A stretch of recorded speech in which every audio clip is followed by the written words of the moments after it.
آپ کسی جگہ نوکری کرتے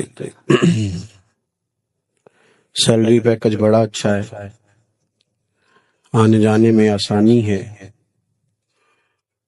لیکن جس جگہ آپ جاب کرتے ہیں، جہاں آپ کام کرتے ہیں، اس عملے کے ساتھ بنتی نہیں، پیار نہیں، تو اچھے پیکج ہونے کے باوجود بھی ڈیوٹی پہ جانے کو دل نہیں کرتا۔ اس کا مطلب ہے کہ سیلریاں زیادہ ہونا ضروری نہیں، محبت ہونا بھی ضروری ہے۔ ہمارے ہاں ایک عرصے سے یہ مسئلہ ہے کہ نفرتوں کے پیغامبر بہت زیادہ ہو گئے۔ کوئی تنظیم، کوئی جماعت، کوئی سرکاری غیر سرکاری ادارہ ایسا بچا نہیں جس کے بارے میں نفرت انگیز گفتگو نہ کی جاتی ہو۔ وطن کی محبت، وطن کا پیار، ملت کا پیار لوگوں کے دلوں میں ہوتا تھا، لیکن اس طرح کا ماحول بنایا گیا کہ نوجوان نسل جان چھڑاتی ہے کہ مجھے ملک سے جانے دیا جائے، کہیں اور جا کے آباد ہو جائے۔ ہمارے ہاں اس قدر زیادہ نفرت انگیزی کی جاتی ہے، الا ماشاء اللہ، کہ نوجوان بچے یہ کہتے نظر آتے ہیں کہ میں نے اپنوں میں رشتہ نہیں کرانا، اپنا نہ ہو بیگانہ کوئی بھی ہو۔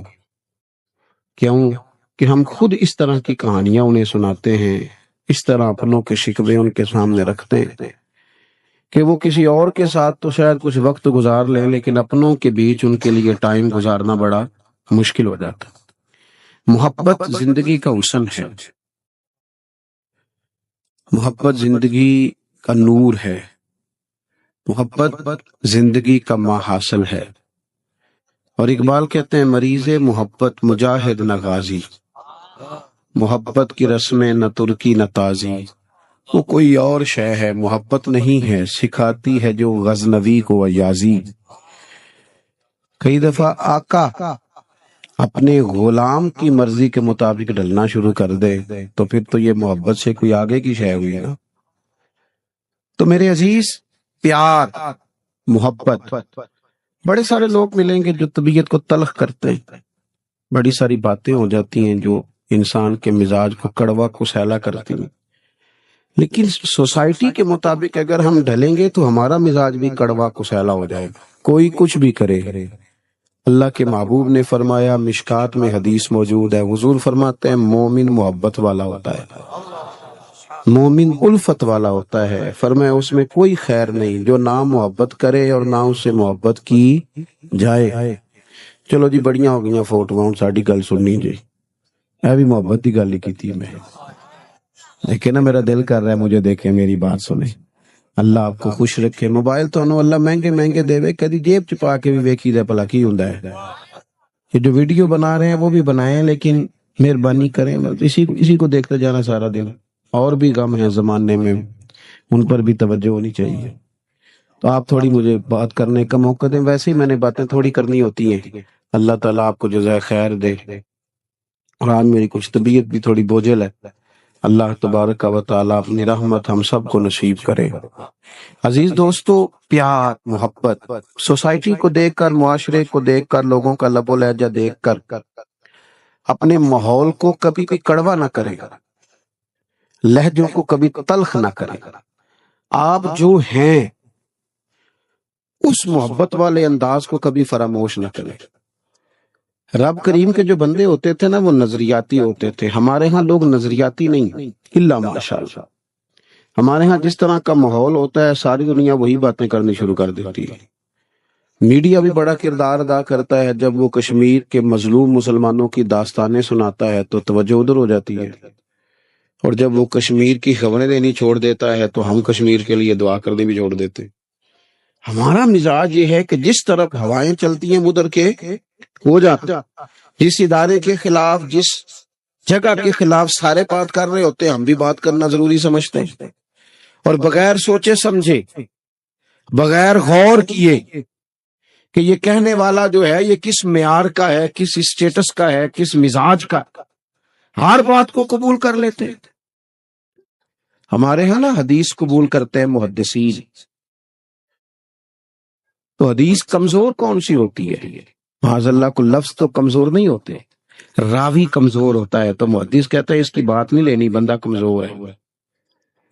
ہم جس کی مرضی بات لے لیتے ہیں، بس چینل صحیح ہونا چاہیے، فوٹو اچھی آنی چاہیے۔ وہ میرے بھائی یوں چلے آؤ نہ برچھی تان کر، اپنا بیگانہ ذرا پہچان کر۔ اور کسی نے کہا تھا کہ زمانے میں جو جینا ہے تو کچھ پہچان پیدا کر۔ لباس خضر میں یہاں سینکڑوں رہزن بھی پھرتے، تھوڑی پہچان پیدا کر کے جینا چاہیے۔ سب طرف لوگ جا رہے ہیں تو ادھر ہی چلے جائیں گے۔ محبت کا لہجہ کبھی نہ چھوڑیں، مثبت بات کبھی نہ چھوڑیں، اپنے مزاج کو، طبیعت کو کبھی منفی نہ ہونے دیں۔ دین اسلام کا اگر کوئی دوسرا نام پوچھے تو دین اسلام کا دوسرا نام دین محبت ہے۔ فرمایا ایمان والے رب سے شدید محبت کرتے ہیں۔ یہ جو ساری رات نمازیں پڑھی جاتی ہیں نا، یہ محبت سے پڑھ لیتے تھے صوفیاء۔ یہ جو بچے قربان کر دیے جاتے ہیں اور جناب ابراہیم علیہ السلام اپنے بیٹے کی گردن پر چھری رکھ دیتے ہیں، رب کی محبت میں رکھ دیتے ہیں۔ یہ جو اپنا کمایا ہوا مال سارا لا کے حضرت عثمان غنی نے پیش کر دیا، اللہ کی محبت میں پیش کر دیا۔ جو صحابہ بچوں سمیت آ گئے میدان میں جانے دینے کے لیے، رب رسول کی محبت میں آ گئے۔ ہر چیز سے بڑھ کر اللہ سے محبت، ہر شے سے بڑھ کر، کوئی اس میں رکاوٹ نہ ہو۔ اور پھر دوسرا، اللہ کے محبوب علیہ السلام نے تو حد بندی کر دی۔ حضور فرمانے لگے جب تک ہر چیز سے بڑھ کر مجھ سے پیار نہیں کرو گے تمہارا ایمان ہی مکمل نہیں ہوگا۔ ہم نا جذباتی نعرے لگانے کے بڑے شوقین ہیں، اور آج کل تو ویسے ہی مسئلہ بڑا انوکھا ہے۔ سیدھا ہاتھ کھڑا کر لو، پھر تھوڑی دیر کے بعد الٹا کھڑا کر لو، پھر دونوں کھڑے کر لو، اور پھر اونچا پڑھو۔ اچھا وہ جو اونچا پڑھانے والا ہوتا ہے نا، وہ کئی دفعہ جب پیچھے بیٹھا ہوتا ہے نا، دوسرے کی باری تو خود نہیں پڑھ رہا ہوتا۔ میں کیونکہ اسٹیج پہ ہوتا ہوں تو میرا دل کرتا ہے انہوں کا ماں بھی ان تم آپ چوپیں۔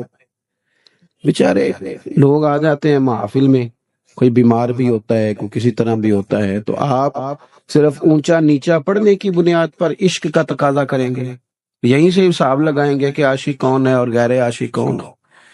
سنجیدہ اسٹیج پہ سنجیدہ باتیں اچھی لگتی۔ تو میرے عزیز، حضور نے فرمایا ہر چیز سے بڑھ کر مجھ سے محبت۔ اب ہم کیا کرتے ہیں؟ جذباتی باتیں۔ صحابہ یوں نہیں کرتے تھے، غور کر کے، میں نے جیسے کہا نا کہ جدھر ہوا ادھر نہیں، توجہ کر کے جو دعویٰ کرتے تھے پھر اس کو پورا ٹٹول کر بات کرتے تھے۔ حضرت عمر فاروق رضی اللہ تعالیٰ عنہ نے آ کے عرض کی، یا رسول اللہ صلی اللہ تعالیٰ علیہ وسلم، مجھے آپ ہر چیز سے زیادہ پیارے ہیں۔ یہ بھی بہت بڑا دعویٰ ہے۔ برادری سے زیادہ، قبیلے سے زیادہ، اولاد سے زیادہ، دولت سے، یہ سوچ کے کرنی چاہیے بات۔ پیسے سامنے رکھ کے دیکھ کے پھر فیصلہ کرنا چاہیے کہ پیسے زیادہ پیارے ہیں کہ حضور کی ذات زیادہ پیاری۔ ہم دعوے کرتے ہیں پر ان پر غور بھی کریں، غور کریں۔ یہاں بڑے لوگ ہیں جو بات کرتے وقت بڑی کر جاتے، اور اس دعوے پر دلیل پیش کرنے کی باری آتی ہے تو کمزور پڑ جاتا۔ اللہ ماشاء، چند لوگوں کی بات کر رہا ہوں، ورنہ محبوب سے محبت کرنے والے بے حساب تھے اور بے حساب ہی رہیں گے۔ نبی پاک علیہ السلام سے عرض کی، یا رسول اللہ صلی اللہ علیہ وسلم، آپ مجھے ہر چیز سے زیادہ پیارے ہیں، لیکن حضور مجھے لگتا ہے مجھے اپنی جان آپ سے زیادہ پیاری ہے۔ سوچ سمجھ کے آئے تھے، سوچ سمجھ کے بات کی۔ حضور مجھے محسوس ہوتا ہے، انہوں نے بات ٹھیک کی، کلیئر کی، تو محبوب کریم علیہ السلام نے بھی کوئی گنجائش نہیں دی کہ ٹھیک ہے آہستہ آہستہ یہ بھی صحیح ہو جائے گا۔ نہ، فوراً حضور فرمانے لگے اگر جان مجھ سے زیادہ پیاری ہے تو عمر پر فتویٰ بھی سونا، ابھی تیرا ایمان نہیں مکمل ہوا۔ اور ساتھ محبوب کریم نے ان کے سینے پر دست شفقت بھی پھیرا۔ فوراً حضرت عمر بولے، عرض کی حضور آپ حکم کریں، میں جان بھی قربان کرنے کو تیار ہوں۔ فرمایا اب ایمان مکمل ہوا ہے۔ محبتوں پر غور کرنا ہے ہمیں۔ ایک تو رہیں محبت والے، بغیر محبت کی زندگی تلخ رہے گی، ترش رہے گی، کڑوی رہے گی، کسیلی رہے گی۔ اور جب محبت کریں تو پھر اسے قاعدوں، ضابطوں، اصولوں کے ساتھ کریں، پھر میرا دعویٰ نہ کریں۔ پھر اس کی دلیل بھی ہو، پھر اس کا ثبوت بھی ہو، وہ